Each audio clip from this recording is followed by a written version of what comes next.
Évaluer une expression littérale, vous ne savez même pas ce que ça veut dire. Pas de problème, je suis Guillaume du livrescolaire.fr et si vous avez 4 minutes devant vous, je vais tout vous expliquer à ce sujet. Une expression littérale, c'est une expression qui contient des lettres. Compliqué? Pas tant que ça. Une expression littérale, il faut en fait la voir comme une formule. Voici par exemple la formule de l'aire d'un rectangle, en fonction de sa longueur et de sa largeur. Une formule que, normalement, vous connaissez. L'aire d'un rectangle est donné par longueur fois largeur. Écrire aire, longueur et largeur, c'est un peu long. Alors, pour aller plus vite, on écrit aussi souvent A égale grand L fois petit l. Un calcul avec des lettres. Ce qu'on vient d'écrire, en remplaçant R par A, longueur par grand L, largeur par petit l, c'est donc une expression littérale. Quelle est l'aire de ce rectangle? On ne sait pas. Tout dépend de sa longueur, tout dépend de sa largeur, tout dépend de la valeur de grand L, tout dépend de la valeur de petit l. C'est ça, une expression littérale.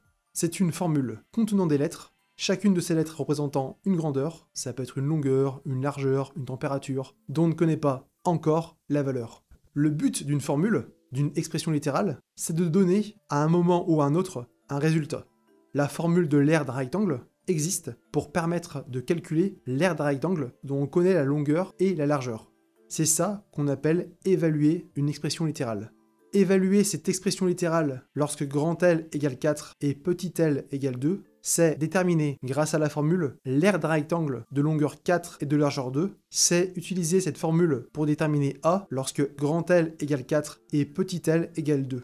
Cette expression littérale, évaluée lorsque grand L égale 4 et petit l égale 2, vaut donc ici 8. Vous avez compris l'idée? Passons à un exemple en essayant d'évaluer l'expression littérale A égale 5mt plus 2t carré moins 1, lorsque m égale 2 et t égale 5. Que représentent les lettres m et t? On ne sait pas. Peut-être des températures, peut-être des longueurs, peut-être des vitesses.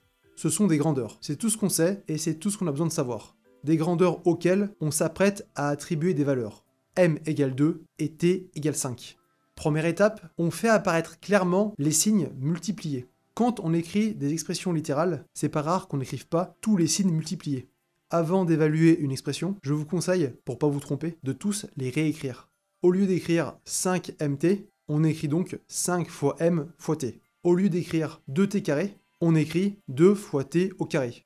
Deuxième étape, on remplace m par sa valeur. D'après l'énoncé, on veut appliquer cette formule pour m égale 2.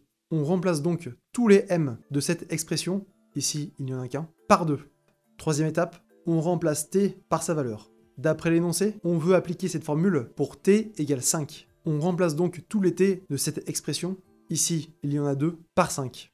Quatrième étape, on effectue le calcul et on conclut. Toutes les lettres ont été remplacées par leur valeur. On peut donc effectuer le calcul comme on a l'habitude de faire.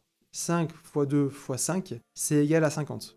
2 fois 5 au carré, c'est égal à 2 fois 25, et donc aussi à 50. Enfin, 50 plus 50 moins 1, c'est égal à 99. L'expression littérale A évaluée lorsque m égale 2 et t égale 5 est donc égale à 99. Des questions? Évaluer une expression littérale, ça vous passe encore au-dessus de la tête? Pas de souci, posez toutes vos questions en commentaire et je ferai de mon mieux pour y répondre.